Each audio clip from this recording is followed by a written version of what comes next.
એક મિનિટ ઊભા રહો. જો તમારી પાસે ગાડી કે બાઇક છે તો 1 મે થી ઇન્સ્યોરન્સના નિયમો બદલાઈ ગયા છે. હવે જો નાનો અકસ્માત થશે તો વીમા કંપની પાસેથી પૈસા લેવા તમારા ખિસ્સા પર ભાર પડશે. કેમ? ચાલો સમજાવું. જનરલ ઇન્સ્યોરન્સ કાઉન્સિલ દ્વારા મોટર ઇન્સ્યોરન્સના પોતાના વાહનને થયેલ નુકસાનના ક્લેમ માટે કમ્પલસરી ડિડક્ટિબલ ના નિયમોમાં ફેરફાર કરવામાં આવ્યો છે, જે 1 મે થી લાગુ થશે. નવા નિયમમાં હવેથી ક્લેમ વખતે કપાતી રકમ 2 રીતે જોવામાં આવશે.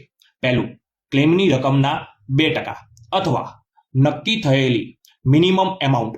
આ બેમાંથી જે રકમ વધારે હશે તે ગ્રાહકે ભોગવવાની રહેશે.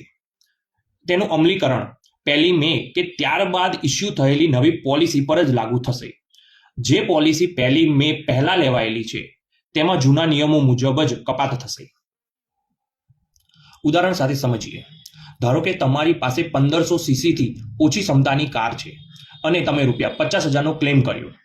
તો પહેલું, ક્લેમ રકમના 2%, એટલે 50,000ના 2% ₹1,000, અથવા સેકન્ડ, નવી નક્કી કરેલી મિનિમમ એમાઉન્ટ ₹2,500.